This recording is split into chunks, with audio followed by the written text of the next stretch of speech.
네, 오늘은 열왕기서 네 번째 시간입니다. 그래서 우리가 지난 시간에는 북이스라엘이 멸망을 당하는 내용까지 저희가 살펴봤습니다. 하나님께서는 실은 이제 이스라엘 가운데에 원하시는 그 길이 있으셨지만 북이스라엘은 바로 여로보암의 길, 그리고 또 아합의 길이라는 그 죄악된 길을 만들어가면서 하나님을 멀리 떠나버렸고, 그 일로 인해서 심판을 당하게 되었습니다. 그래서 이제 그 당시에 강대국이었던 아수르에 의해서 멸망을 당하게 되죠. 바로 그런데 우리가 이러한 내용들 가운데에서 우리가 또 깨달아야 될 것은, 바로 그 당시에 이스라엘의 백성들의 죄는 바로 오늘날 우리들의 죄와 다르지 않다라는 점입니다. 바로 우리가 또 그러한 내용들을 살펴봤고요. 또한 우리가 선지서들을 그러니까 지난 시간부터 같이 살펴봤었는데, 남유다에서 활동했던 오바댜와 그 다음에 요엘, 그리고 북이스라엘에서 활동했던 아모스와 호세아와 요나를 이렇게 총 5명의 선지자를 우리가 살펴보았습니다. 이제 북이스라엘이 멸망을 당했기 때문에 이 열왕기사가의 초점은 남유다로 내려오게 됩니다. 사실 그동안의 남유다 역시도 계속 역사는 같이 흘러왔어요. 그렇지만 이 열왕기사가를 기록한 사가의 관점은 북이스라엘에 있었기 때문에 계속 북이스라엘을 중심으로 흘러가다가 이제는 북이스라엘이 망해서 이제 남유다로 초점을 맞춰서 열왕기하를 마무리 짓게 됩니다. 그렇게 초점을 내려와서 보니까 그 당시에 남유다를 다스리던 왕이 누구였냐 하면 바로 히스기야 왕이었습니다. 우리가 잘 아는 왕이죠. 그래서 열왕기하 18장부터 개혁자 히스기야 왕에 대해서 언급을 하고 있습니다. 히스기야는 그 아버지의 길과는 좀 다른 길을 갔어요. 그 18장 조금 앞에 보시면 이제 히스기야의 아버지 아하스 왕에 대해서 이야기하는데, 이 아하스는 우상 숭배를 했던, 그것을 이제 버리지 않았던 왕이었습니다. 그리고 또한 친아수르의 정책을 폈어요. 그러니까 아수르와 좀 가까이 지내는 그러한 정책을 폈던 왕이 바로 아하스, 히스기야의 아버지였습니다. 근데 히스기야는 이 아버지와는 달리 다윗의 모든 행위와 같이 정직하게 행했다라고 열왕기하에서 기록을 해주고 있어요. 그리고 모든 유다의 왕들 중에서 가장 하나님을 의지하였다라고 18장, 열왕기하 18장 5절에서 말씀을 해주고 있습니다. 아하스, 자기 아버지의 그 우상 숭배 이후에 히스기야는 철저한 개혁을 이제 실시하게 됩니다. 그래서 성전을 다시 재정비하게 됐고요. 또 모든 이방의 제단들을, 그 모든 그런 우상의 상이라든지 산당이라든지 제단들을 전부 다 제거하는 일들을 시작하게 됩니다. 그런데 이 히스기야의 일에 대해서는 사실은 이 열왕기하보다는 역대하를 저희가 같이 보면 좋아요. 역대하에 보시면 지난번 제가 말씀드렸던 것처럼 열왕기는 북이스라엘을 중심으로 기록이 됐고, 역대기, 그러니까 역대상과 역대하는 남유다 왕조, 그러니까 다윗 왕조를 중심으로 기록이 되었기 때문에 이 남유다에 대한 기록은 역대 그 기를 보시면 더 자세하게 나와 있습니다. 그래서 역대하 30장 1절부터 보시면 히스기야가 어떠한 개혁을 구체적으로 했는지를 기록을 해주고 있어요. 근데 우리가 그 역대하를 보시면 그가 단순히 남유다에 한정되어서 개혁을 하려고 했던 것이 아니라, 히스기야가 남유다뿐만이 아니라 그 북방의 지역까지, 그 북이스라엘이 다스리던 그 지역까지 함께 포함해서 개혁을 실시하려고 했음을 우리가 살펴볼 수가 있습니다. 역대하 30장에 보시면 히스기야가 6월절을 다시 지키자라는 그러한, 우리가 다시 이 명절을, 이 절기를 준수하자라는 그러한 것들을 계획을 하게 돼요. 그런데 우리가 이 절기를 지키는 것이 그냥 단순히 남유다에만 그치는 것이 아니라 온 이스라엘 전역에 사람을 보내서 이 유월절 절기를 지키자라고 이제 히스기야가 그렇게 결정을 내립니다. 이 당시에는 이제 북이스라엘이 망한 지 한 6년 정도가 지난 시기였어요. 그럼 그러한 시점이었기 때문에 이제 뭐 적대국의 땅이 아니잖아요. 망해버려서. 그래서 이제 그 지역까지 좀 왕래가 그 전보다 조금 더 자유로웠습니다. 그래서 그 사절단을, 그 초청하는 뭐 초청단이라고 할까요? 그 사람들을 이제 북이스라엘 지역까지 보내게 돼요. 그래서 그 북쪽의 끝을 단이 바로 이제 이스라엘의 경계의 끝 도시인데 바로 단까지 사람을 보내게 됩니다. 바로 이러한 모습들을 봐서 히스기야는 그냥 자신이 다스리고 있는 이 남유다 지역뿐만이 아니라 이스라엘 그 옛날 통일 왕국 시절에 그 전체의 이스라엘을 개혁을 하려고 했던, 그렇게 좀 다시 한번 그 땅을 새롭게 하려고 했던 그런 시도를 했던 것이죠. 그런데 그 역대하에 보시면 히스기야가 이제 사람을 보내서 그 사람들이 이제 전해요. 6월절을 지키려고 하니까 여러분 다 예루살렘으로 올라오십시오. 예루살렘으로 모이십시오. 라고 이렇게 이야기를 하게 되죠. 그런데 그 소식을 전했을 때에 많은 사람들이 그것을 비웃었습니다. 무슨 6월절 절기를 무슨 절기를 지키냐 하면서 그렇게 비웃는 사람들이 있었어요. 하지만 그 가운데에서도 그 신실한 신앙을 갖고 있었던 사람들은 그 얘기를 듣고 내려옵니다. 예루살렘까지 같이 내려와서 6월절 절기를 지키게 되죠. 바로 이러한 개혁, 6월절 그 절기를 통해서 다시 한번 나라가 새롭게 되고 그 절기를 또 한 2주 동안 이렇게 지키게 되면서 온 이스라엘 땅이 기뻐하였다라고 그렇게 기록을 하고 있어요. 한번 말씀을 펴서 좀 확인을 해 보겠습니다. 역대하를 한번 좀 펴보실까요? 역대하 30장입니다. 역대하 30장. 역대하 30장 보시면 1절을 보시면 히스기야가 온 이스라엘과 유다에 사람을 보내고 또 에브라임과 므낫세에 편지를 보내어 예루살렘 여호와의 전에 와서 이스라엘 하나님 여호와를 위하여 유월절을 지키라 하니라. 그래서 이제 이 유월절을 지키라는 그러한 사람들을 쭉 파송을 하죠. 그래서 5절 가시면 왕이 명령을 내려서 부엘세바에서부터 단까지 온 이스라엘에 공포하여 하면서 그 6월절 절기를 지키라 라고 이렇게 이야기합니다. 이 5절에 보시면 부엘세바에서 단까지라고 말하고 있어요. 그러니까 이스라엘의 경계를 이야기할 때에 그 항상 등장하는 말이 이 말입니다. 부엘세바에서 단까지. 그러니까 이스라엘의 제일 최남단이 부엘세바고 최북단이 단입니다. 그러니까 이스라엘의 경계를 항상 얘기할 때는 부엘세바에서 단까지라는 말이 항상 등장하고 있어요.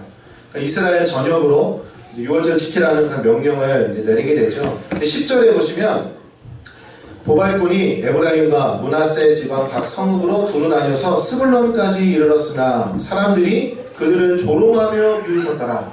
6월절을 지키자라는 소식을 전한 사람이 가니까 그 북쪽 지역에 있는 그 사람들이 비웃었습니다. 조롱하고 비웃었다라고 말하고 있어요. 그런데 11절에 보시면 아셀과 므낫세와 스불론 중에서 몇 사람이 스스로 겸손한 마음으로 예루살렘에 이르렀고, 그러니까 모든 사람이 다 그랬던 건 아니었어요. 그 가운데에서 좀 신앙을 잘 지키고 있었던 사람들은 예루살렘에 내려와서 함께 절기를 지키게 됩니다. 그러면서 이제 13절부터 6월절을 지키는 내용이 쭉 나와요. 그래서 23절을 보시면 일주일을 지켰는데 온 회중이 다시 7일을 지키기로 결의하고 이에 또 7일을 즐겁게 지켰더라. 또 두 번째로 또 이렇게 지키게 되죠. 그래서 30장 25절에 보시면 예루살렘에 큰 기쁨이 있었으니 이스라엘 왕 다윗의 아들 솔로몬 때로부터 이러한 기쁨이 예루살렘에 없었더라. 이렇게 다시 한번 정말 다윗 때와 같은 그 기쁨이 이 히스기야 때에 좀 회복이 되었음을 볼 수가 있지요. 히스기야는 또 계속해서 이제 제사장의 조직들, 그러니까 레위인들의 조직을 다시 이제 활성화를 시키게 됩니다. 지금까지 뭐 레위인들이 물론 이제 존재하고 있었지만 사실 그들의 역할이 굉장히 미미했어요. 그러니까 자기의 사명을 온전히 감당하지 못했던 것이죠. 그런데 이제 히스기야가 다시 이 조직을 이제 활성화를 시키게 됩니다. 그 이스라엘 민족들이 땅을 분배받을 때에 레위 지파는 땅을 분배받지 않았어요. 땅이 없고 그 성읍에 흩어져 살았죠, 레위 지파들은. 왜냐하면 너희들은 하나님의 그 율법을 백성들에게 가르쳐라 라는 그 사명이 있었습니다. 그러니까 레위인들은 땅이 없는, 기업이 없는 대신에 하나님의 말씀을 백성들에게 계속해서 상기시키고 가르침으로 해서 그 사명을 감당하고, 그럼 그들의 생활은 백성들이 낸 그런 세금들로 그들을 부양하는 거였거든요. 그런데 이제 그것이 제대로 이루어지지 않다 보니까 레위인들이 살 수가 없잖아요. 백성들이 뭐 그들을 좀 연구하면서 도와줘야 되는데 그 제대로 이루어지지 않았어요. 그러다 보니까 레위인들도 자기의 사명을 포기하게 되는 거죠. 그래서 히스기야 때에 그것을 다시 활성화시킵니다. 그래서 백성들이 낸 11조로 바로 이 제사장, 이 레위인들을 돌봤던 것이죠. 그 내용이 역대하 31장에 나와 있어요. 31장 1절부터 쭉 그 21절까지로 이 레위인의 조직, 그들을 이제 돌보는 그런 것들을 기록을 하고 있습니다. 4절 보시면, 31장 4절 보시면, 또 예루살렘에 사는 백성들을 명령하여 제사장들과 레위 사람들의 몫에 음식을 주어 그들에게 여호와의 율법을 힘쓰게 하라 하니라. 그렇죠? 그러니까 사람들로 하여금 그들에게, 그러니까 그들의 그 먹을 것을, 그러니까 생활을 책임지게 해서 그들이 여호와의 율법을 지키도록, 그것을 그 율법을 가르치고 전파하는 데에 힘쓸 수 있도록, 그 사역에 전념하게 할 수 있도록 이렇게 히스기야가 그러한 일들을 행했던 것이죠.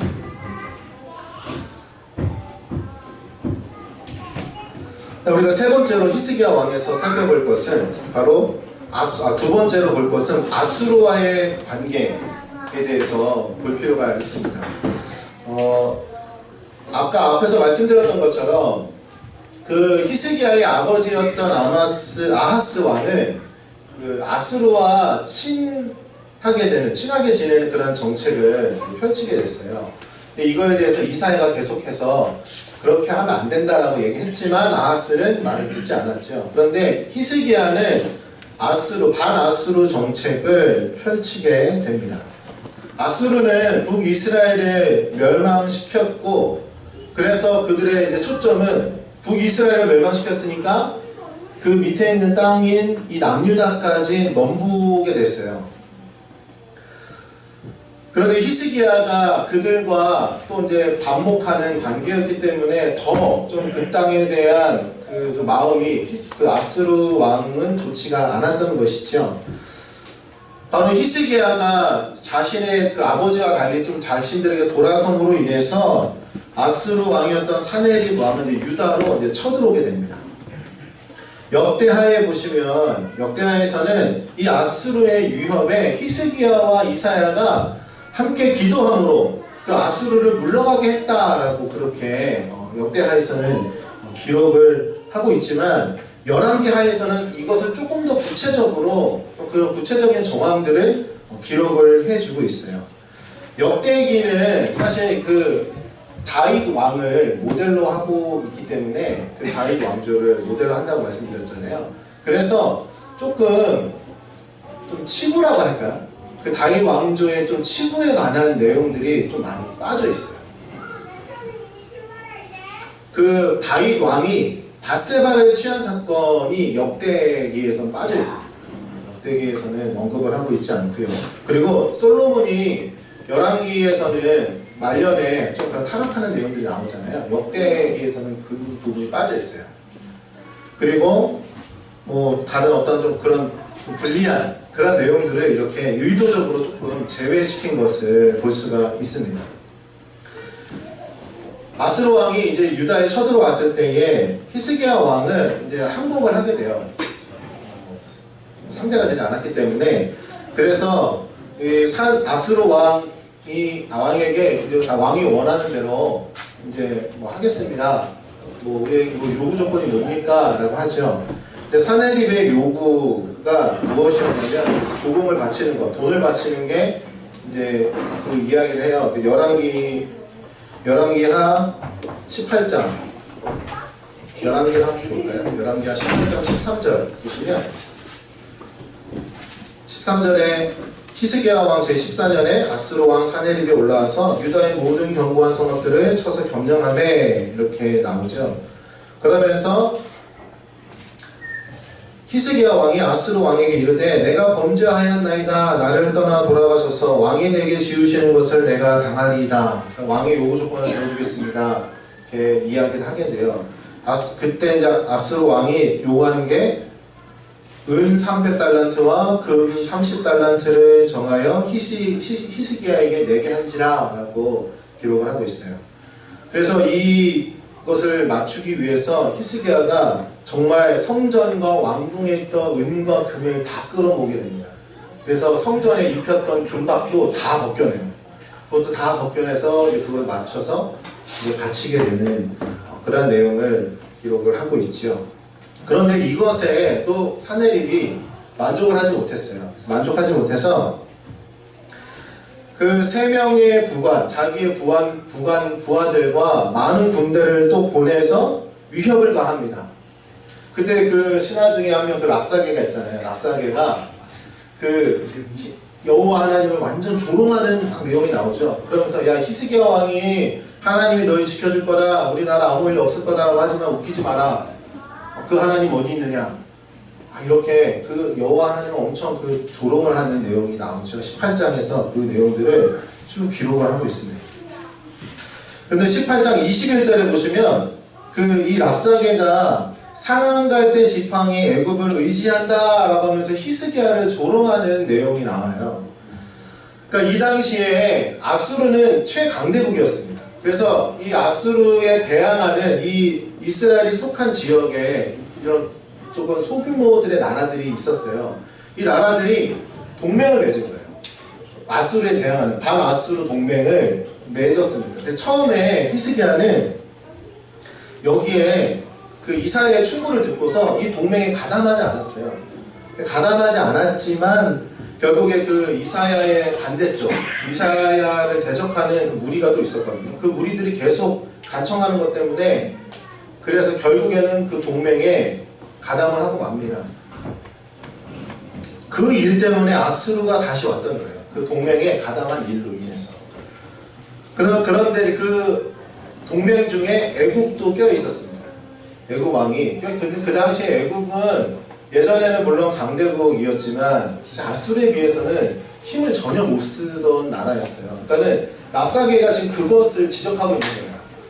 야, 애국 뭐 이름만 그렇지 그 힘도 없는 애국을 의지하는 이 히스기야 왕아 하면서 그것을 막 조롱하고 있는 것이죠.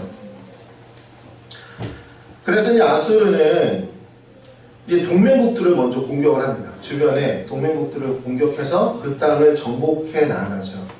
그래서 그것을 보고 있던 백성들은 이제 두려움에 떨었고 히스기야는 이 문제를 이제 이사야와 상의를 하게 되죠. 이때 바로 하나님으로부터 위로의 말을 듣게 됩니다. 그게 바로 19장에 나와요. 열왕기하 19장입니다.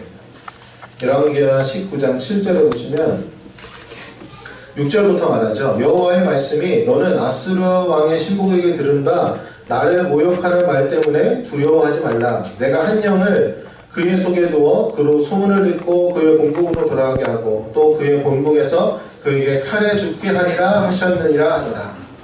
하나님께서 그 말에 두려워하지 마라. 그가 너희 땅에 침범하지 못하고 다시 돌아가게 될 거다. 그리고 그 왕은 돌아가서 칼로 죽임을 당할 거야 라고 하나님께서 바로 그렇게 말씀해 주시죠. 이 예언은 그대로 이루어지게 됩니다.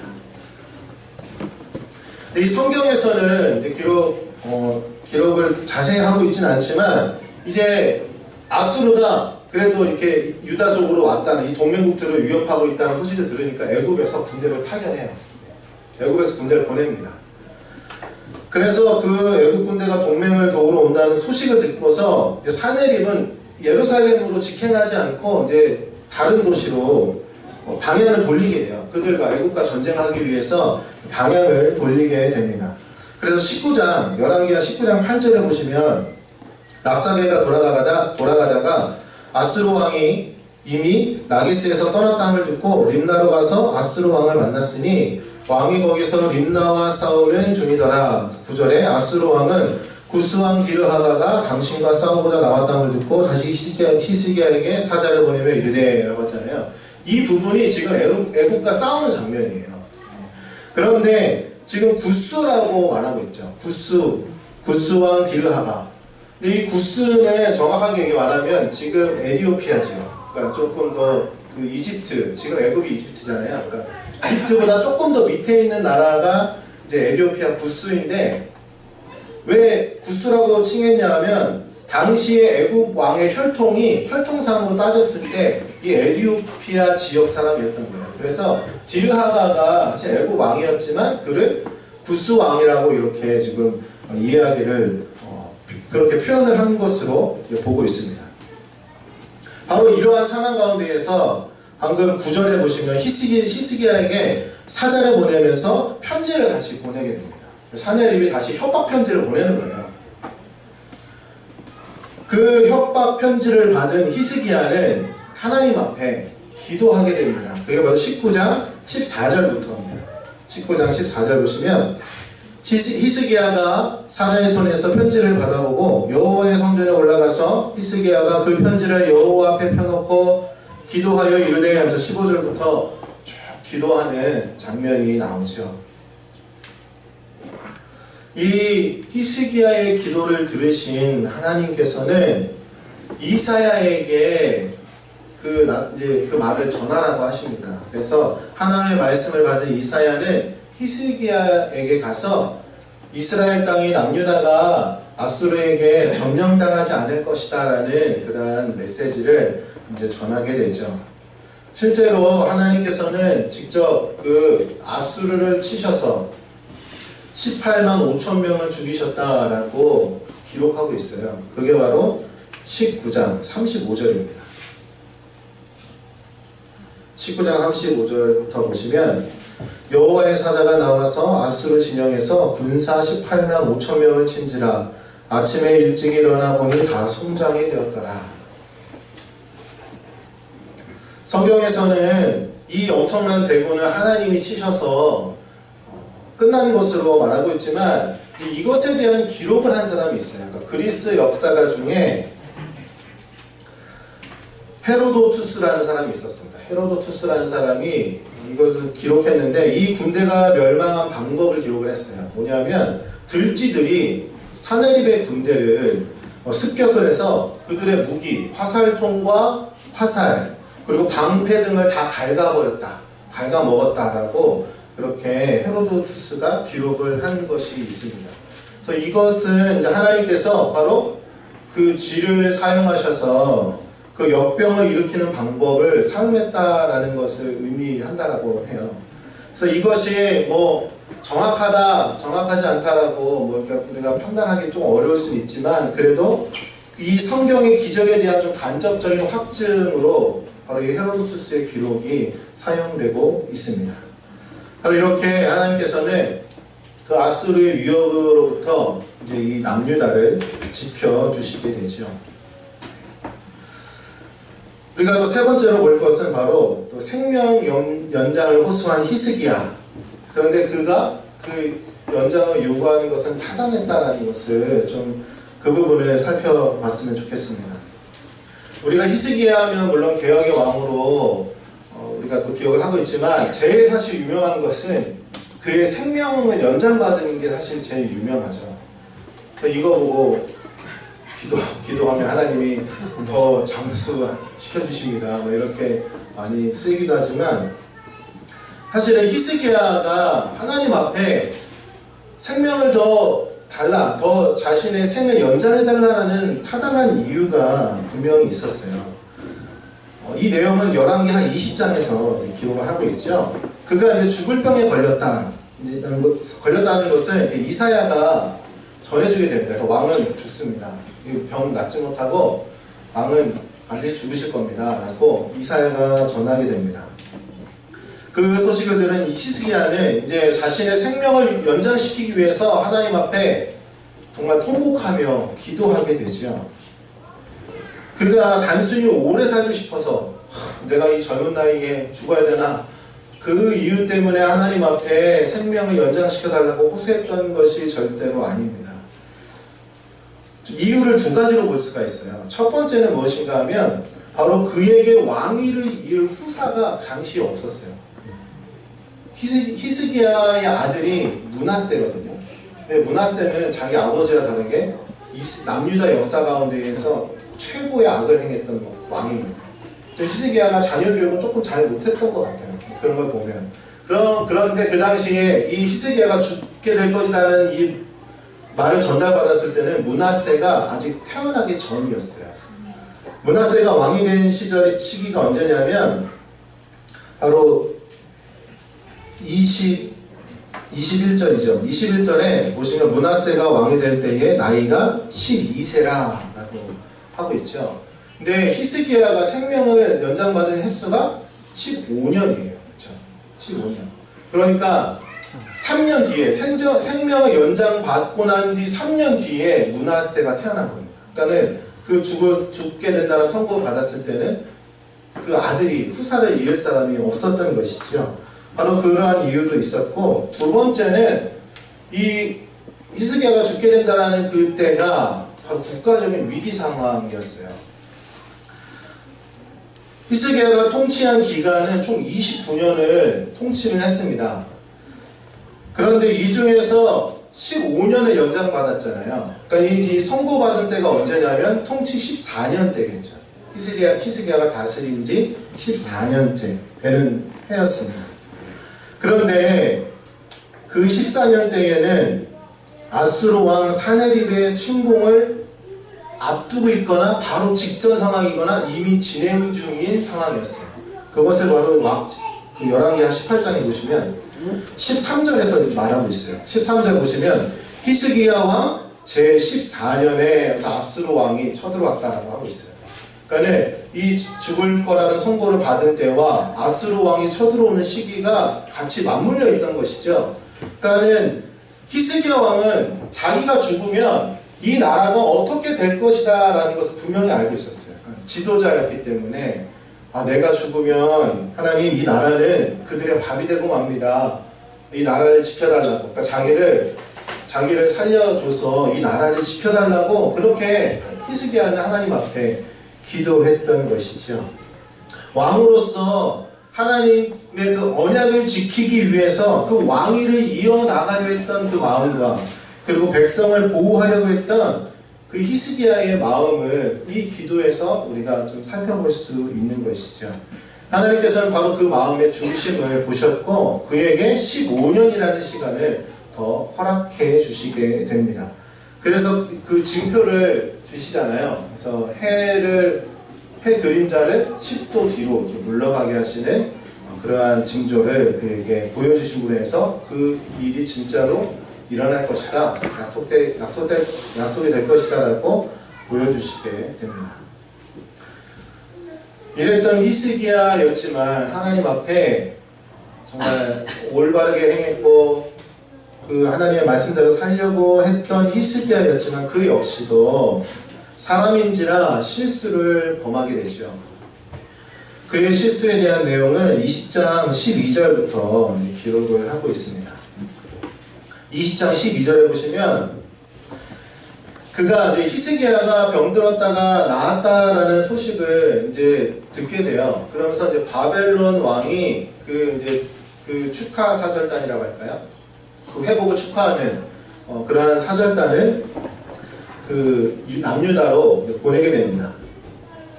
사실 표면적인 이유는 병이 나은 것을 축하하는 거였지만 사실 이게 이 보낸 이유가 있어요. 진짜 이유는 뭐냐면 아수르 때문에 보낸 겁니다.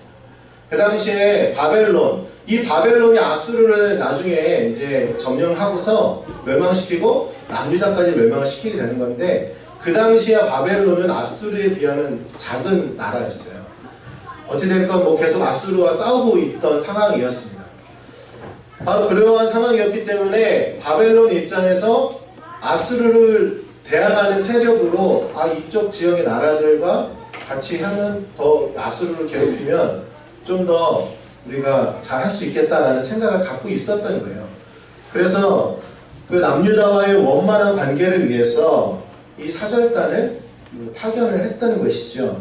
그런데 히스기야 역시도 같은 이유가 있던 거예요. 그가 그냥 괜히 그 바벨론 사절단 왔는데 자기 왕궁 봄을 다 보여주고 무기고까지 여기서 무기까지 다 보여줄 사실 필요가 없죠. 그런데 히스기야도 같은 목적이 있었던 거예요. 바벨론을 이용해서 아수르와 같이 대항을 하면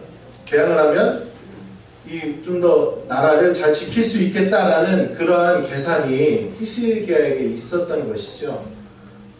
그리고 바벨론은 이제 아수르가 이렇게 있으면 이스라엘이 이쯤에 있어요. 그런데 바벨론은 더 밑에 있거든요. 그러니까 자기들과도 멀리 떨어져 있으니까 위협이 되지 않을 거라고 판단을 했던 것 같아요. 그래서 히스기야가 그들이 돌아간 다음에 14절 보시면 20장 14절 보세요. 이사야가 히스기야 왕에게 나와 그에게 이르되 이 사람들이 무슨 말을 하였으며 어디서부터 왕에게 왔나이까? 히스기야가 이르되 먼 지방 바벨론에서 왔나이다. 왔습니다. 그러니까 먼 나라 우리와 멀리 떨어진 곳에서 왔어요. 이렇게 그냥 말하는 거예요. 그러니까 별로 바벨론은 위협이 되지 않을 거다라고 히스기야는 판단했던 것이죠. 그런데 히스기야는 하나님을 의지하지 않았던 거예요. 이 땅의 나라를 바벨론이라는 나라를 의지해서 이 나라를 지키려고 했던 그런 좀 교만한 잘못된 그런 마음을 품고 있었던 것입니다. 결국 이 일로 인해서 이사야는 왕을 꾸짖죠. 그러면서 앞으로 이 바벨론이 남유다를 쳐들어와서 모든 왕이 보여주셨던 모든 것들을 그들이 다 가져갈 겁니다. 그리고 왕의 후사들도 포로로 끌려가게 될 겁니다. 그렇게 예언을 하게 됩니다.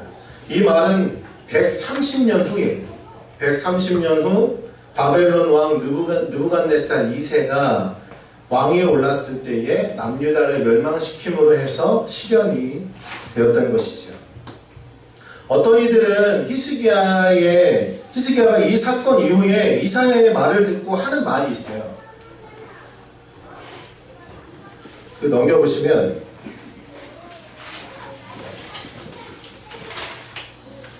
19절에 보시면 18절에서 또 왕의 몸에서 날 아들 중에서 사로잡혀 바벨론 왕궁의 환관이 되리라 하셨나이다. 그러니까 왕의 자녀들, 후손들이 바벨론 끌려 포로로 잡혀갑니다.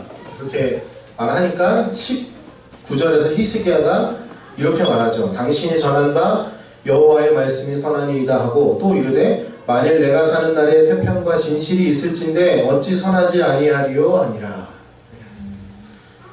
히스기야의 말에 내가 사는 날에 태평과 진실이 있을진데 어찌 선하지 아니하리요 라고 말하고 있어요. 이건 좀 다른 번역으로 공동 번역으로 저는 봤는데 이렇게 말해요. 공동 번역에서는 예언자께서 전하여준 주님의 말씀은 지당한 말씀입니다. 히스기야는 자기가 살아있는 동안만이라도 평화와 안정이 계속된다면 그것만으로도 다행이라고 생각하였다. 그의 이 말을 조금 잘못 해석하기를 그냥 자기의 안위만 내 때에만 평화하면 평화가 있으면 됩니다 라고 그렇게 해석이 되기도 하고 정말 그렇게 해석하는 분들도 있습니다. 그런데 이 말의 의미는 자신의 죄로 당장 하나님의 심판을 당해도 마땅하지만 나의 때까지만이라도 평화를 주신다는 것에 대한 감사의 고백, 그 고백으로 보는 것이 사실 문맥에 조금 더 자연스럽다고 저는 생각을 해요.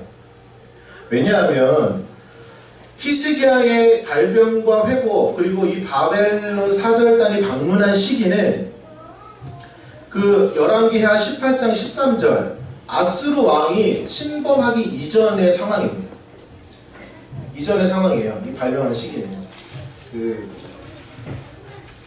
왜냐하면 이들이 왔을 때에 바벨론 사절단들이 왔을 때에 히스기야가 봄을 다 보여주잖아요.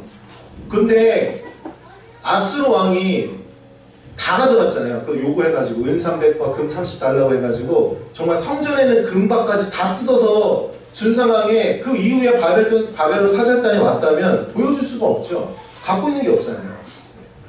그래서 이들이 방문한 시기는 그 앞에 아수르 왕 그 사네립이 요구하기 전, 조공을 요구하기 전으로 볼 수가 있습니다.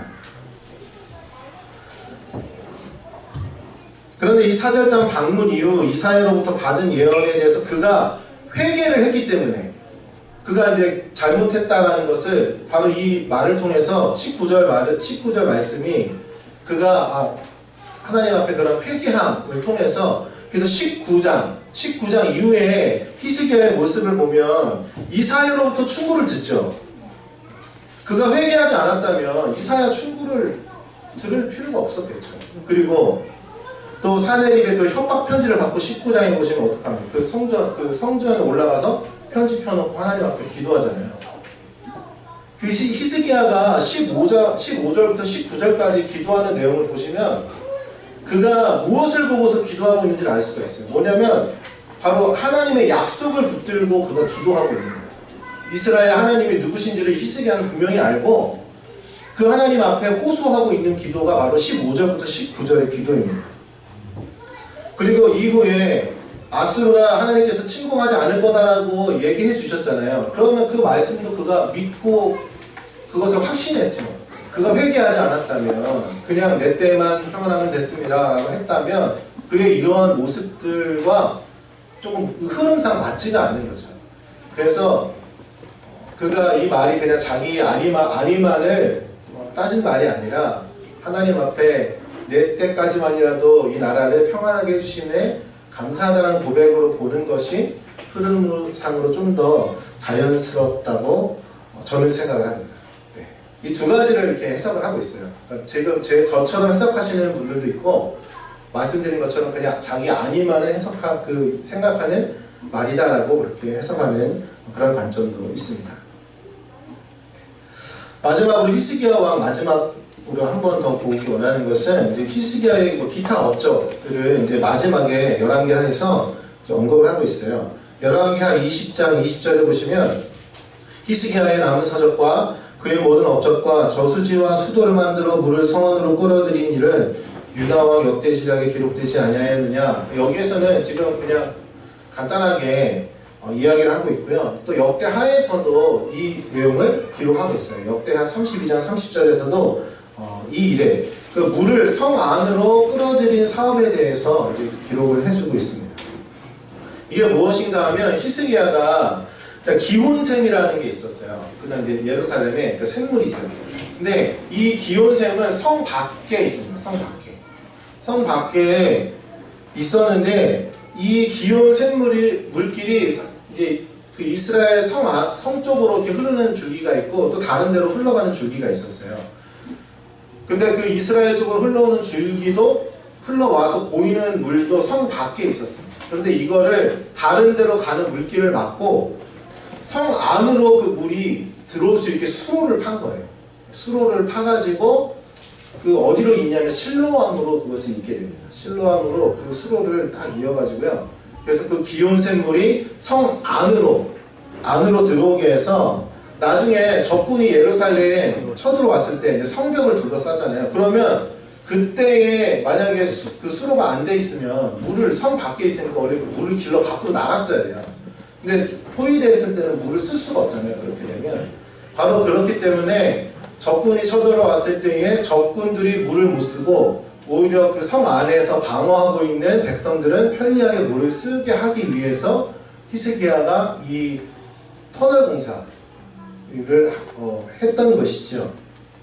이 터널은 실로암 터널이라고도 하고요, 히스기야 터널이라고도 합니다. 실제 지금 예루살렘에 가시면 이게 볼 수가 있어요. 저도 찾아보니까 나오더라고요. 그래서 투어하는 것도 있습니다.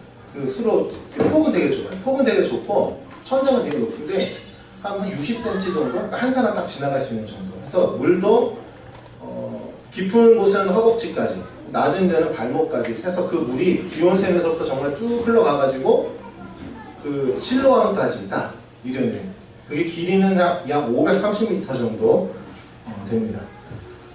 이 터널 입구에서 발견된 비문이 있어요. 이 비문의 내용을 보면 일꾼들이 어떻게 공사했냐면 양쪽에서 이렇게 파고 들어간 거예요. 땅을 이렇게 파고 들어갔어요. 근데 경사가 있어요. 물이 흐르려면 높은 데서 낮은 데로 흐르잖아요.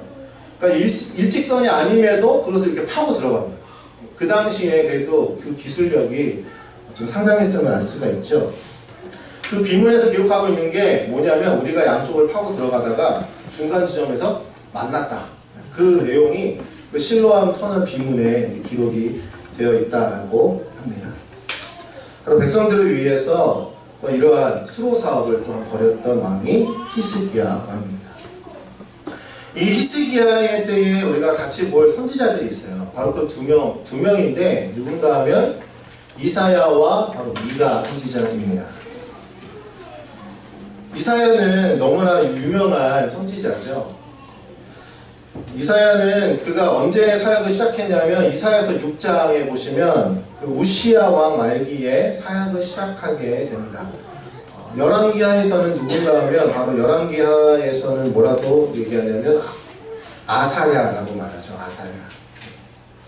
그래서 열왕기하 15장에 나옵니다. 15장에 보시면 유다왕 아사랴 나오는데 이 아사랴가 여기에서는 아사랴라고 얘기하지만 역대하 26장에 보시면 거기에서는 우시야로 기록을 하고 있어요. 이름이 두 개인 거예요. 우시야, 아사랴 동일 인물입니다.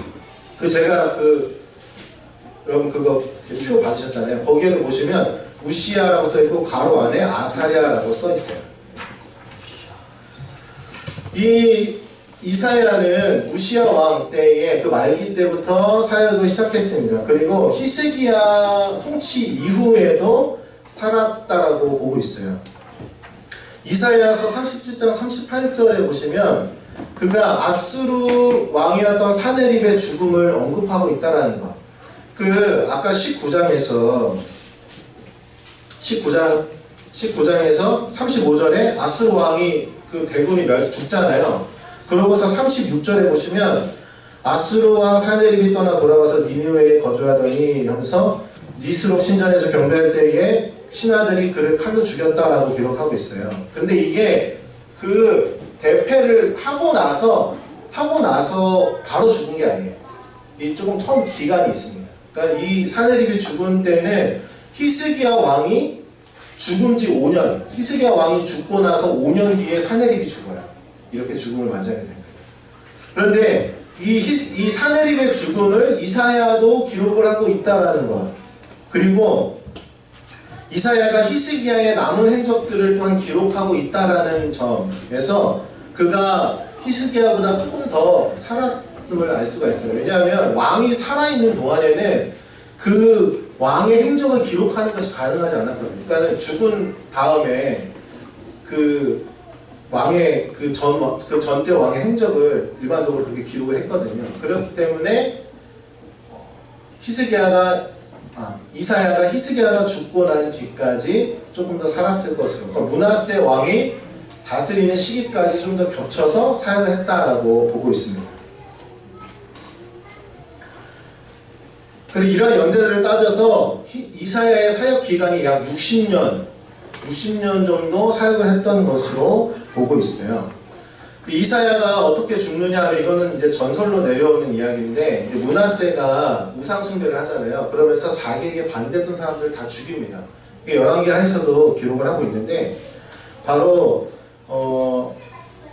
그것에 반대하는 사람 중에 이사야가 있던 거예요. 그래서 이사야가 그때에 죽임을 당하는 것으로 그렇게 보고 있습니다.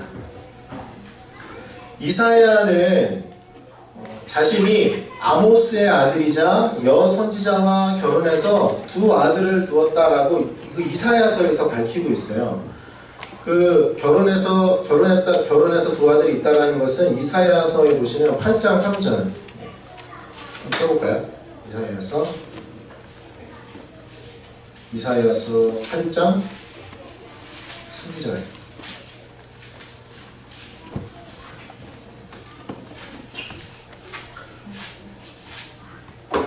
내가 내 아내를 가까이 하매 라고 하면서 임신하여 아들을 낳은지라 그의 이름을 마헬살랄 하스바스, 이름이 참 어렵죠. 네.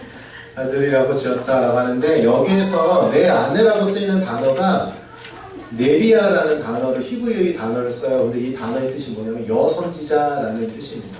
그러니까 이사야의 아내도 선지자였어요. 여선지자. 그래서 여선지자와 결혼해서 아들을 2명 두게 됩니다. 이 8장 3절에 나오는 아들이 둘째 아들이에요. 첫째 아들은 7장 3절에 나옵니다. 7장 3절에 보시면 여호와께서 이사야에게 이르시되 너와 내 아들 스알 야숲은 하면서, 이 스알 야숲이 첫째 아들이고 둘째 아들은 마헬셀라 하스바스, 이렇게 2명의 아들이 있었습니다. 이사야를 우리가 보통 얘기할 때에는 그가 예언자들의 왕이라고 이사야를 그렇게 지칭을 해요. 이유는 그 당시 세계에 대해서 이사야가 굉장한 폭넓은 지식을 가지고서 세계 여러 나라들에 대한 예언을 다 했습니다. 이사야가. 그리고 사역에 있어서도 아주 굉장한 능력을 갖고 있었던 자였기 때문에 그를 예언자들의 왕이라고 이사야를 그렇게 지칭을 하죠. 이것은 분명히 그 이사야에게도 영광이자 특권이었어요. 더 그런 이유가 뭔가 하면 이사야서에서 메시아에 관한 예언을 가장 많이 언급을 하고 있습니다. 또한 이사야는 또 굉장히 영적으로는 성숙한 자였어요. 그가 소명을 받는 장면이 우리가 잘 아는 장면이죠. 그 이사야서 6장. 오늘 우리 찬양 가운데서도 주님 내가 여기 있사오니 나를 보내소서, 이 고백이 이사야의 고백이잖아요. 그 6장에서 이사야가 하나님께서 누가 나를 위해 갈 것 할 때 이사야가 그렇게 고백하죠. 그때 하나님께서 이사야에게 말씀하시는 게 뭐냐 하면, 이사야야 근데 네가 가잖아. 아까 우리 오전 설교 때도 들었던 말씀인데, 가도 백성들이 듣지 않을 거야. 그러니까 한마디로 네가 사역하지만 사역의 결실은 없을 거야 라고 하나님이 아예 사역도 하기 전에 사역의 결말에 대해서 벌써 알려주셨어요. 그럼에도 불구하고 그는 순종했던 것이죠. 그 하나님의 그 일에 동참을 하게 됩니다. 6장에 보시면 이제 하나님의 그 보좌를 보죠. 높이 들리신 하나님을 그가 보았을 때에 그가 반응했던 것이 뭐냐면 자기의 죄성을 생각하는 장면이 나와요. 6장 5절을 보시면 이렇게 말하죠. 그때에 내가 말하되 화로다 나여 망하게 되었도다. 나는 입술이 부정한 사람이요 나는 입술이 부정한 백성 중에서 거주하면서 만군의 여호와이신 왕을 배웠음이로다. 자기의 죄성을 막 고백하고 있어요. 그래서 그가 이렇게 고백할 때 어떡하죠? 그 스랍 중에 하나가 부젓가락으로 제단의 숲을 들어서 그의 입술에 대죠. 그러면서 내 악이 제하여졌고 내 죄가 사하여졌느니라 라고 하고 있어요. 근데 여기에서 제가 이 장면을 김희성 목사님하고도 한번 얘기했었는데, 그가 이 스랍이 가져오는 숯이 어디에서 가져오는 숯인지 보세요. 제단에서 가져오는 숯입니다. 그때 우리가 유도선 목사님 사경에 들을 때 그 아론의 두 아들이 죽잖아요. 그들이 다른 불을 가져오죠. 근데 원래는 무슨 불을 가져와야 되냐면 제단에서 가져온 불로 그 불을 계속 유지해야 되는 거잖아요. 그게 바로 그 제단에서 드려지는 그 대속의 의미인데, 대속의 의미가 있기 때문에 거기에서만 가져와야 되는 거예요. 그래서 지금 스랍 역시도 제단에서 가져온 숯으로 이사야의 입술에 대해서 죄사함을 이야기하고 있는 것이죠. 아무튼 이렇게 이사야는 하나님 앞에서 겸손한 모습, 그리고 또 하나님의 그 사역에 있어서도 순종하는 마음으로 그 사역을 받아들이게 되었습니다. 그는 이러한 모습들을 갖고 있었기 때문에 왕들을 만날 때도 자기가 받은 메시지를 정확하게 전달을 해줬어요. 왕을 만날 때 그 당시에 최고의 권력을 가진 왕에게 가서 그를 책망하는 메시지, 그것을 아주 가감없이 전했던 것이죠. 히스기야는 뭐 하나님을 따랐던 왕이었으니까 내가 말해도 좀 알아듣겠지라고 하는 마음으로 했을 수도 있잖아요. 그런데 그 전때 이 히스기야의 아버지 그 아하스 때에도 이사야는 똑같이 얘기했어요. 그 아하스는 우상 숭배를 했던 왕이었음에도 불구하고 그 이사야가 좀 두려울 법하지만 그래도 하나님의 메시지를 그에게 그대로 다 전달을 해주게 됩니다. 이사야는 많은 왕들과 가까이 지냈어요. 그가 그렇게 가까이 지낼 수 있었던 이유가 있습니다. 뭐냐면 그 역시도 왕족이었어요. 이사야도 그 왕과 혈연 관계였습니다. 그 유대의 전통에 보면 이 이사야의 아버지가 아모스라고 이렇게 말하고 있잖아요. 이 아모스가 그 우시야의 부친인 그 아버지가 아마샤라는 왕인데 그 아마샤와 이사야의 아버지가 형제였다고 해요. 형제에서 이사야는 그 우시야 왕의 사촌이었던 것이죠. 그러니까 이사야가 막 사역을 시작할 때가 우시야 왕 말기였잖아요. 근데 그 우시야 왕과 이사야가 사촌 관계였던 것이죠. 그런데 이사야가 단순히 그냥 그런 왕족이었다. 그 집안의 배경뿐만이 아니라 그가 뛰어난 지식과 또 능력이 있었기 때문에 그렇게 왕들과도 가깝게 지낼 수가 있었을 것으로 보고 있습니다. 앞서 말씀드린 것처럼 이사야는 폭넓은 지식을 가지고 있어서 세계의 모든 열방에 대한 예언들을 했어요. 그가 총 11장에 걸쳐서 이사야서 13장부터 23장까지 그 남유다뿐만이 아니라 그 주변 국가에 임할 하나님의 심판에 대한 예언을 이사야가 다 기록을 하고 있습니다.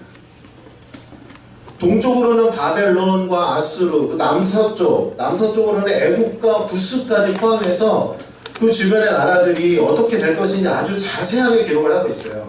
그런데 제가 처음에 선지자들에 대해서 말씀을 드릴 때 선지자들이 어떤 사람이었냐, 그냥 이런 우리가 생각하는 무당처럼 막 이래가지고 그렇게 막 말씀 받은 게 아니라 그 나라들에 대한 지식을 분명히 갖고 있었기 때문에 그가 그러한 예언들을 할 수 있었고 그것을 받아서 해석해서 그것을 선포할 수가 있었던 것이죠.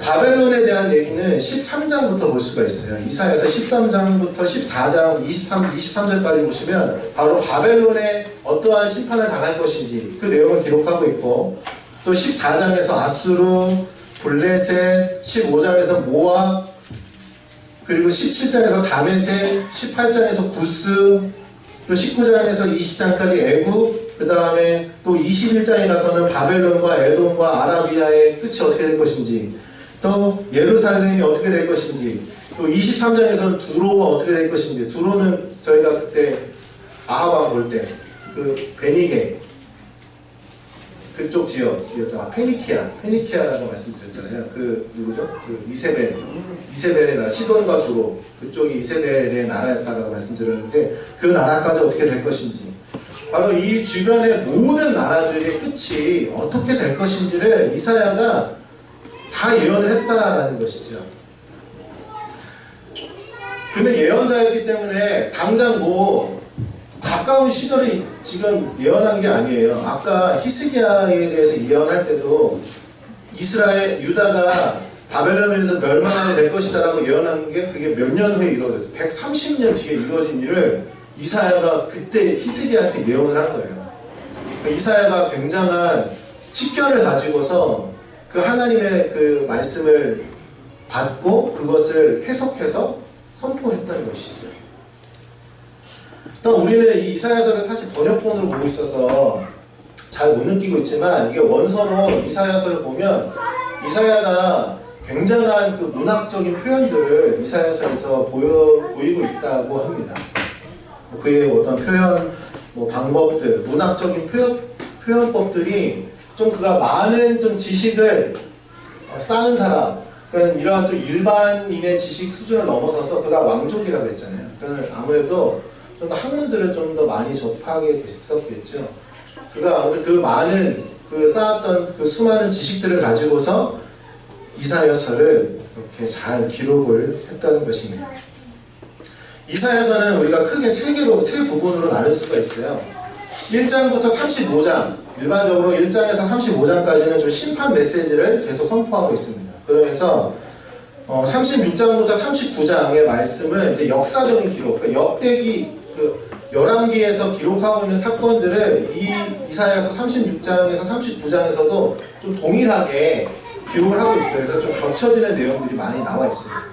그리고 40장에서 66장까지는 구원에 대한 메시지를 선포하고 있습니다.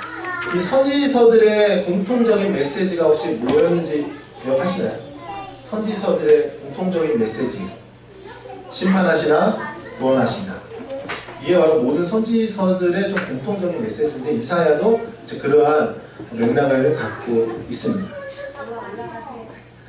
두 번째로 우리가 미가에 대해서 보겠습니다. 미가는 이사야와 동시대에 활동했던 예언자였어요. 아마도 이사야보다는 조금 나이가 몇 살 조금 더 어린 것으로 보입니다. 그리고 활동했던 시기도 이사야보다는 조금 더 짧아요.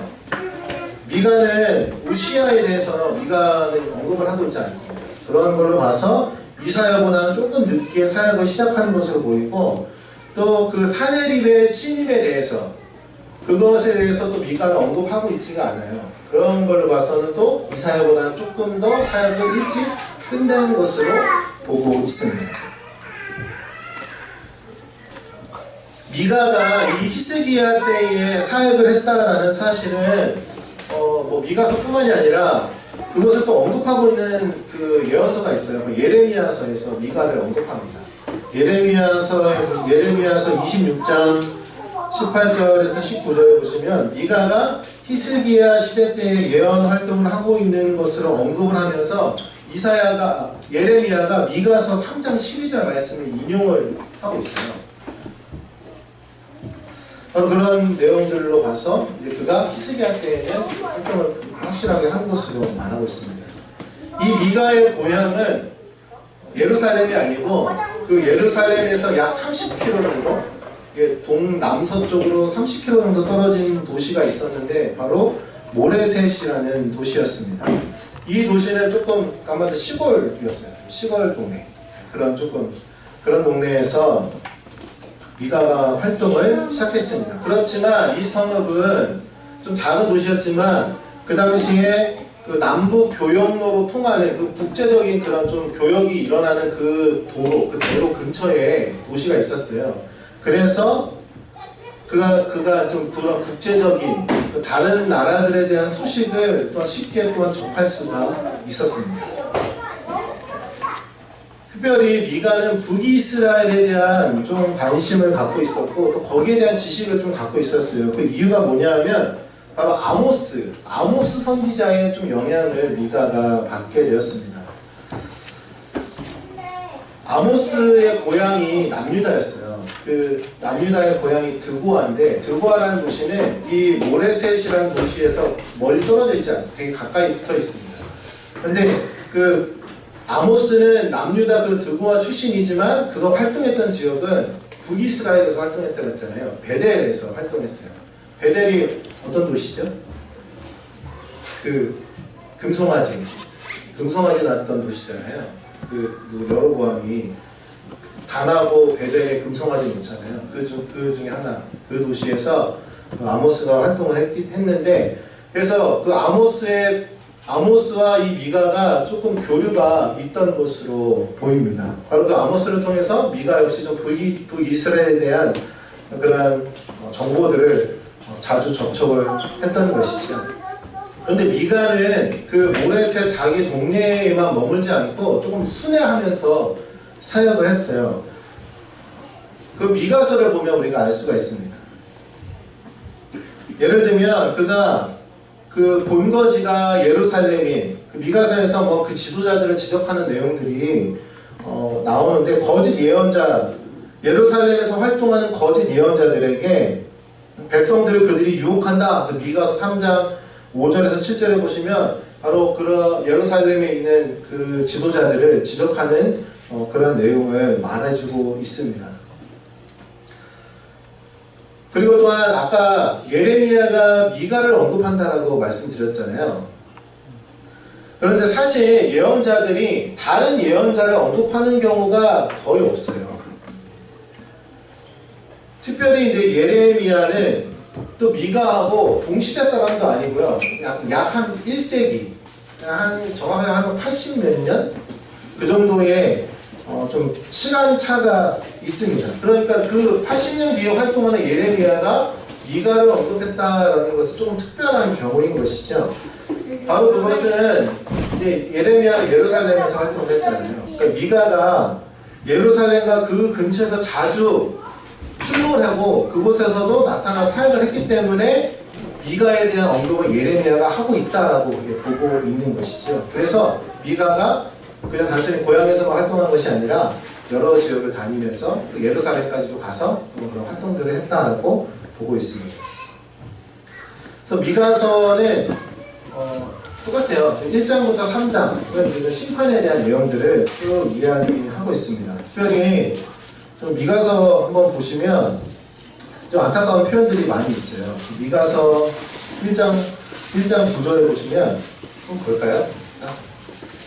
미가서 1장 9절에 보시면 이렇게 말하죠. 미가 선지자가 이는 그 상처는 고칠 수 없고 그것이 유다까지도 이르고 내 백성의 성문 곧 예루살렘에도 미쳤음이니라. 그러니까 여기에서 지금 미가가 말하고 있는 상처, 이 표현은 바로 아합의 죄, 그 바알과 아세라의 그 흐름이 남유다까지 이르렀다라고 바로 이러한 표현으로 그래서 언급하고 있습니다. 그리고 또 미가서 3장 1절에서 3절 보시면 그 지도자들에 대한 지적, 그들이 얼마나 타락했는지를 이야기해주고 있어요. 3장 1절부터 한번 볼까요? 내가 또 이르노니 야곱의 우두머리들과 이스라엘 족속의 통치자들아 들으라. 정의를 아는 것이 너희의 본분이 아니냐. 너희가 선을 미워하고 악을 기뻐하여 내 백성의 가죽을 벗기고 그 뼈에서 살을 뜯어 그들의 살을 먹으며 그 가죽을 벗기며 그 뼈를 꺾어 다지기를 냄비와 솥 가운데에 담글 고기처럼 하는도다. 굉장히 표현이 적나라하죠. 그만큼 백성들을 괴롭혔다는 거예요. 지도자들이 얼마나 그 당시에 지도자들이 타락했는지를 언급을 하고 있습니다. 그러면서 거짓 선지자들은 계속해서 나라가 지금 남유다는 망해가고 있는 시점이에요. 그럼에도 불구하고 거짓 선지자들은 계속해서 하나님이 우리와 함께 있으니 평안하다, 아무 일 없다라고 말한다고 미가 선지자는 또 기록을 그렇게 언급을 하죠. 3장 11절에서 중간에 보시면 여호와께서 우리 중에 계시지 아니하냐, 재앙이 우리에게 임하지 아니하리라. 거짓 선지자들은 계속 백성들에게 그렇게 이야기했다라는 거예요. 그들은 재판장들은 뇌물을 먹고서 재판을 하고 그런 시대 가운데에서 선지자들은 야, 하나님 우리와 함께 계시니까 아무 일 없어, 평안할 거야, 그렇게 말하고 있다는 거예요. 그 당시 시대상을 미가 선지자가 잘 언급을 해주고 있죠. 그런데 그렇지만 5장에서 우리가 잘 아는 그 메시아 예언이 등장합니다. 미가서 5장 2절에 보시면 베들레헴 에브라다야 너는 유다 족속 중에 작을지라도 이스라엘을 다스릴 자가 내게서 내게로 나올 것이라. 그의 근본은 상공의 영원에 있느니라. 바로 메시아에 대한 예언을 또한 미가서가 우리에게 전해주고 있습니다. 이 예언을 누가 언급하냐면 헤롯 왕이 그 동방 박사들이 오잖아요. 그 유대인의 왕이 났다고 해서 그 헤롯 대왕을 찾아가죠. 그때 이제 그 당시에 이제 종교 지도자들이라고 하나요? 그들을 이제 부르죠. 헤롯 대왕이. 이게 무슨 말이냐 했더니 이 미가서 말씀 언급하면서 베들레헴에서 그 메시아가 난다고 했습니다 라고 말해주잖아요. 그래서 헤롯 대왕이 하는 일이 뭐죠? 그 동방 박사들이 다른 길로 가서 베들레헴에서 난 2살 이하의 아이들 다 죽이는 일이 그래서 벌어지게 되죠. 이렇게 미가서 역시도 심판하시나 구원하신다. 미가서 6장과 7절 역시도 똑같은 메시지를 계속해서 말해주고 있어요. 그러니까 선지서들이 계속해서 말하고 있는 건 심판하시지만 하나님께서 구원하신다는 메시지를 이 공통된 주제는 모두 다 이야기하고 있습니다. 이 두 명의 선지자 우리가 봤고요. 마지막으로 우리가 열왕기하 21장 므낫세와 아몬 간단하게 우리가 좀 보겠습니다. 므낫세는 히스기야의 아들입니다. 그는 가장 오랜 기간 북쪽과 남쪽 왕 통틀어서 가장 오랜 기간을 다스렸어요. 55년을 다스렸습니다. 제일 악한 왕인데 제일 길게 통치했어요. 그는 아버지를 본받지 않고 그의 할아버지 아하스의 길을 가게 됩니다. 그러면서 다시 우상 숭배하고 산당 짓고 막 이렇게 하게 되죠. 바로 이러한 그에게 하나님의 징계가 임하게 됩니다. 므낫세가 아수르로 포로로 끌려가는 일이 벌어져요. 그게 열왕기에서는 기록 안 하고 역대하에서 기록하고 있습니다. 역대하 33장 11절에 보시면 그가 아수르로 포로로 끌려갔음을 기록하고 있어요. 그 사건 이후로 열왕기에서는 므낫세가 회개했다는 내용 안 하고 있지만 역대하에서는 그것을 말해주고 있습니다. 므낫세가 그 일 때문에 회개하고 다시 유다로 돌아오게 되죠. 유다로 돌아와서 왕권을 회복한 므낫세는 이전에 자신의 행동을 고치려고 좀 그런 노력하는 모습들을 이제 보이게 됩니다.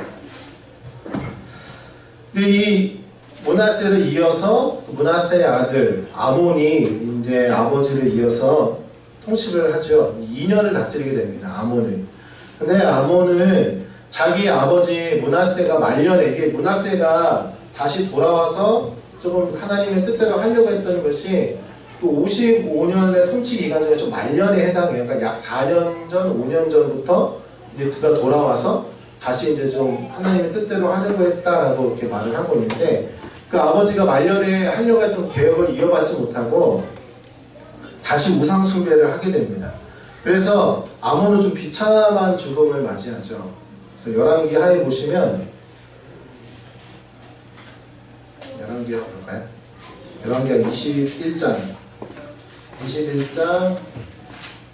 19절부터 아몬을 언급하는데 그 23절 보시면 열왕기가 21장 23절 보시면 그의 신복들이 그에게 반역하여 왕을 궁중에서 죽임에 그의 신하들이 반역을 일으켜서 아몬은 그렇게 죽음을 맞이하게 됩니다. 그런데 그 암살을 백성들이 인정하지 않았어요. 그래가지고 그 왕을 죽였던 사람들을 백성들이 죽입니다. 그래서 그 왕이 지금 비었잖아요. 근데 다행히 이제 그 아몬의 아들이 있었어요. 그 아들을 왕으로 세우게 되는데 그 아들이 바로 요시야 왕입니다. 그래서 요시야가 왕이 된 나이가 몇 살이냐면 22절 1절 보세요. 요시야가 왕이 오를 때에 나이가 8세라. 8살. 네. 영민이가 8살이죠. 네. 영민이가 영민의 나이 때에 왕이 되었습니다. 열왕기하에 보시면 많은 죄들이 등장하고 있어요. 그런데 그에 못지않게 회개에 대한 내용도 이제 많이 나오고 있습니다. 특히 남유다 역사 가운데에서 그 100년의 사이 가운데에 그 민족을 이스라엘 민족을 회개로 이끄는 3명의 왕이 등장을 합니다. 그 저희가 오늘 봤던 히스기야도 한 명이고 다음 주에 볼 요시야가 한 명이고요. 그 앞에 왕은 요아스라는 왕이 있었어요. 그러니까 요아스와 히스기야와 요시야 이 3명을 좀 하나님께서 사용하셔서 그 민족을 회개함으로 이끌어 가셨습니다. 그러니까 이스라엘 백성들은 이 선한 지도자들 때문에 백성들은 일시적이지만 좀 유익을 누릴 수가 있었던 것이죠. 성경에서는 믿음을 이야기할 때에 회개를 포함한 것으로 믿음을 정의하고 있습니다. 구원에 이르게 하는 믿음은 바로 죄에서 돌아서는 것, 바로 하나님께로 다시 돌아서는 것을 포함을 하고 있죠. 그런데 궁극적으로는 우리의 소망은 회개에 있지 않다라는 거예요. 우리의 소망은 우리가 회개하는 것에 있는 것이 아니라 바로 하나님의 약속에 있습니다. 회개로는 우리가 범한 과거의 죄를 지우거나 정당화시킬 수가 없어요. 바로 이것이 기독교와 도덕적으로 진보한 사회와 다른 점입니다. 여러분, 도덕적으로 진보한 사회에서는 미래에 더 낫게 행동하면 과거를 청산하게 된다라고 말하죠. 저는 사실 정치적인 얘기는 좋아하지 않지만 물론 지금의 그 남과 북이 굉장한 화해의 무드로 가고 있잖아요. 저는 그런 것들은 참 좋은 일로 보고 있긴 하지만, 그렇다고 해서 그 북에 있는 그 나라가 지금까지 자기의 백성들, 자기 자국민들에게 행했던 그 모든 죄악된 행동들이 이 일로 정당화될 수 없다라고 저는 생각합니다. 그런데 세상은 상관없다라고 말하고 있어요.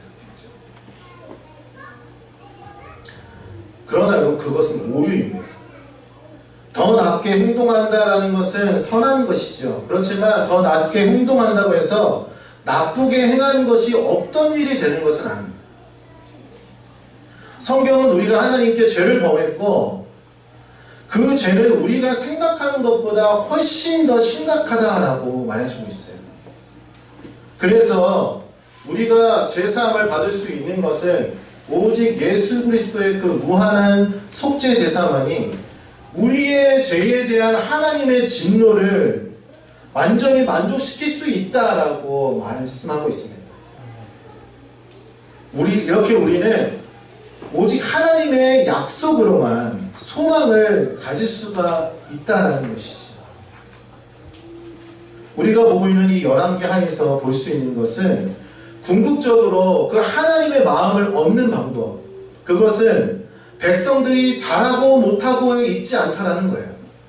그것에 있는 것이 아니라 바로 하나님 당신이 주신 약속과 바로 자신에 대해서 내가 신실하겠다라는 그 하나님의 결심, 그 하나님의 열심에 의해서 그 나라가 구원을 받게 된다라는 것입니다. 이것을 말해주고 있는 구절이 있어요.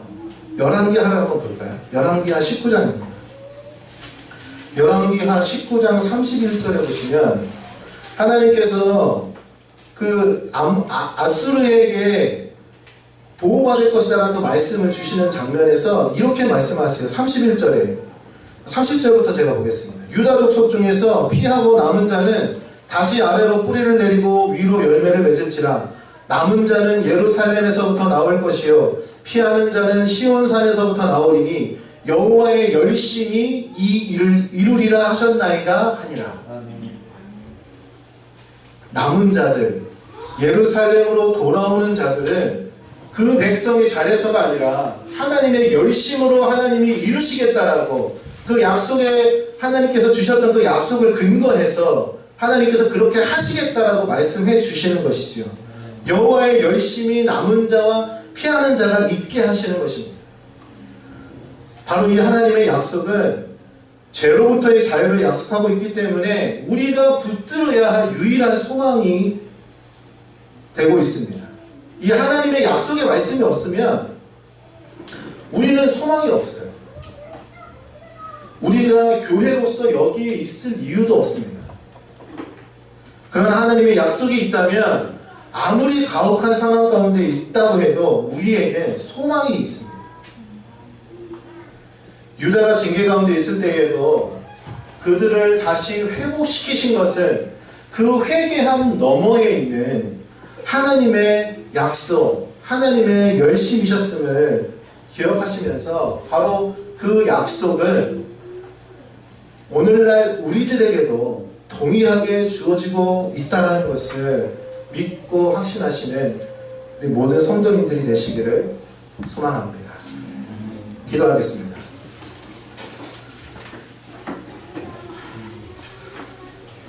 하나님, 모든 것은 우리에게 달려있는 것이 아니라 우리 하나님 손에 달려있음을 우리가 보게 됩니다. 그 이스라엘의 역사 가운데에서 그들은 하나님께 돌아왔지만 또 타락하였고 또 타락하였고 하나님께 돌아왔지만 또 넘어지는 그러한 모습들, 그러한 죄악들이 반복되는 상황 가운데서도 그들을 건지시고 구원하시고 회복하신 것은 바로 하나님의 열심이었음을, 하나님의 약속의 말씀이었음을 우리가 기억하기를 소망합니다.